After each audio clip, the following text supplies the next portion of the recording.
Okay, you guys, I'm going to tell you how I'm going to take over the world. This is how I'm going to take over the world. What I'm going to do is I'm going to look around, I'm going to notice what people need, you know? Like one thing I know they need off the top of my head is they need to feel like they belong somewhere, you know?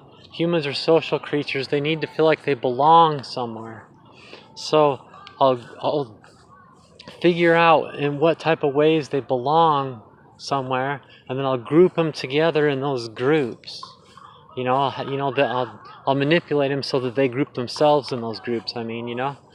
Then once everybody's into a group to make them feel like they're belonging, now like if everybody's eating and has a job and everything's going good, or at least the people that put in the effort into it, then that's going to be too functioning. What we need is, we need to divide and there's a lot of things that need to happen if we're going to take over the world and start this world war like this.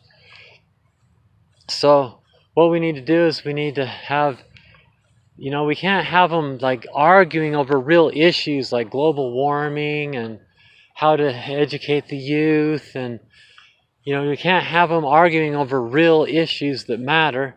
What we need to do is we need to get them going back and forth with I'm a good guy, you're a bad guy. No, we're a good guy, you're a bad guy, and doing all this talking about each other's character and each other's morality and each other's reputation, and get them talking about anything except real scenarios, so that and get them used to that, so that they're just constantly back and forth with each other, getting pushed more into their feeling of belonging into their group, and more used to the idea that you don't need to have a real issue, just that you just are arguing with each other.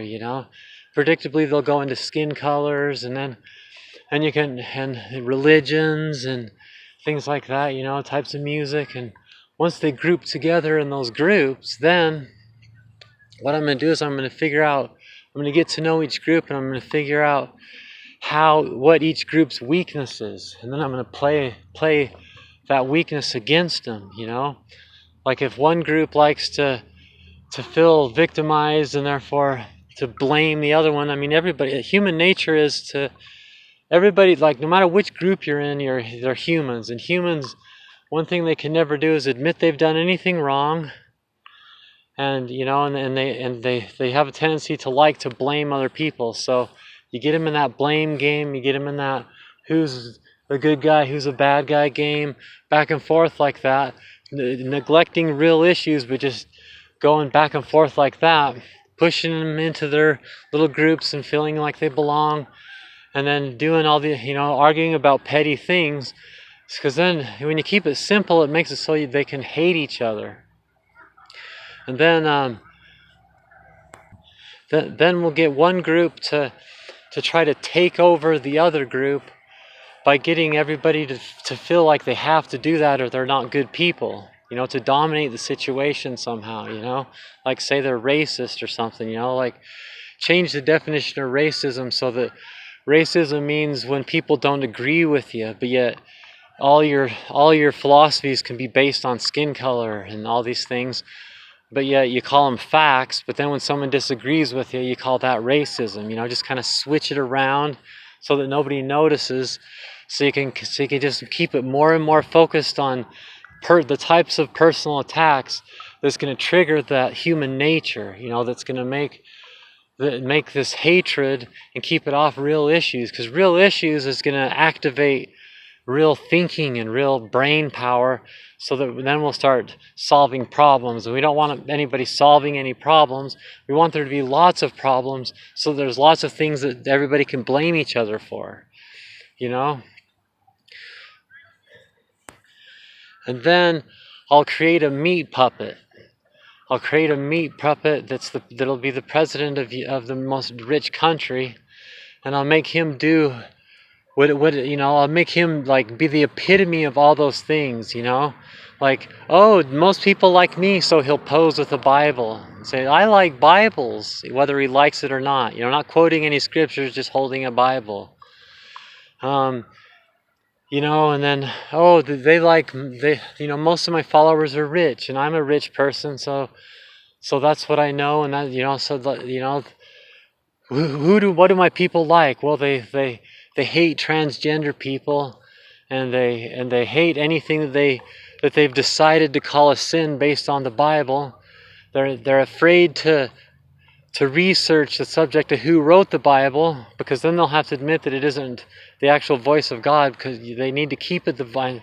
We need to keep that emphasis on that it's the voice of God, so we can manipulate them. Because that book, we've designed it over the centuries.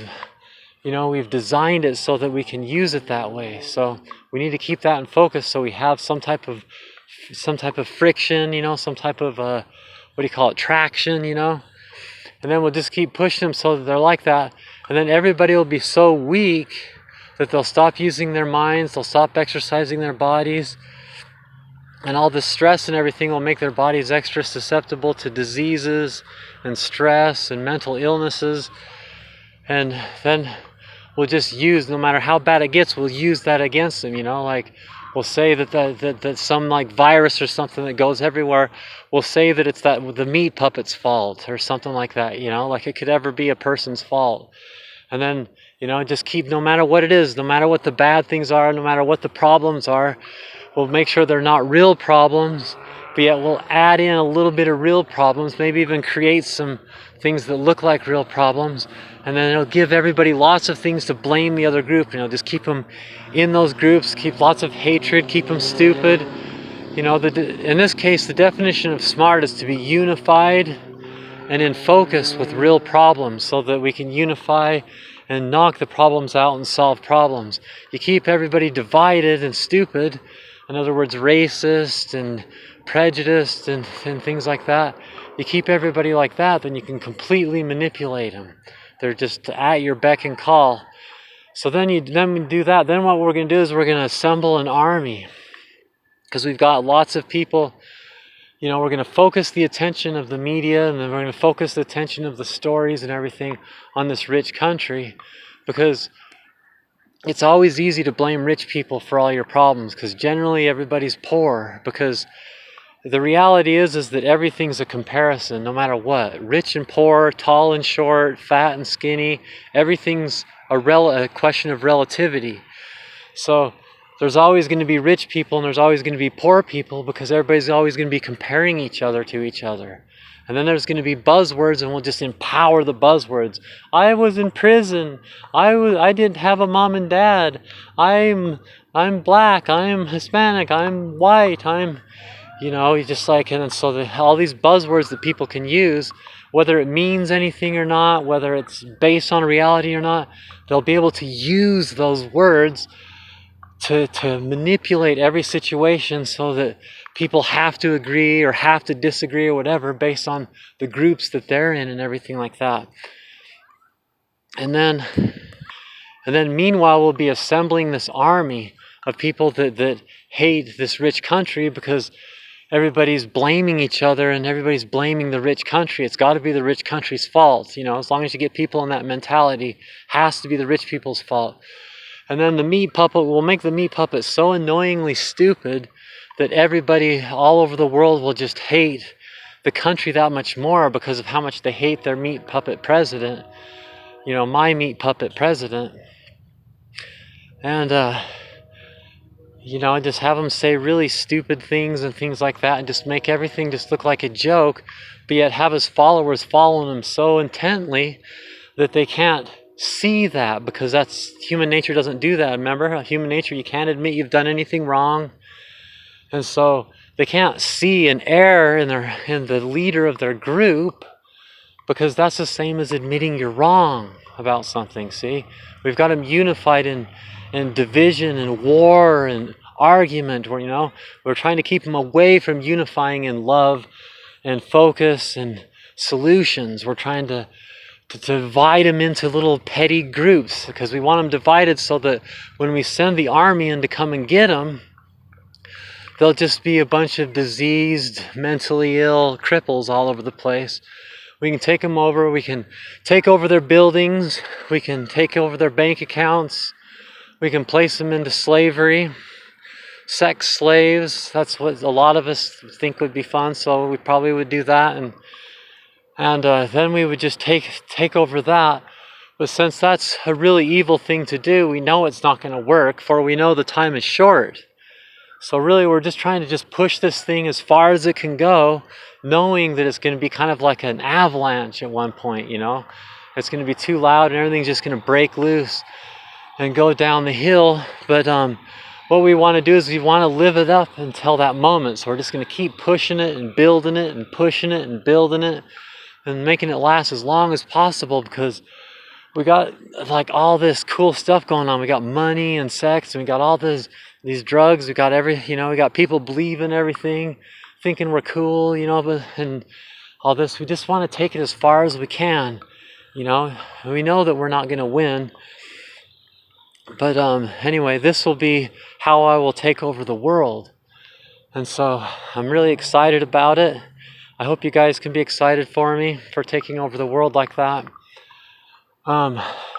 Please pray for me. You know, it's important to pray to the devil, because like I'm the greatest thing ever, you know. So I'm Satan. I'm absolutely the top of the top, you know. And you guys gotta pray for me that I can do this, please.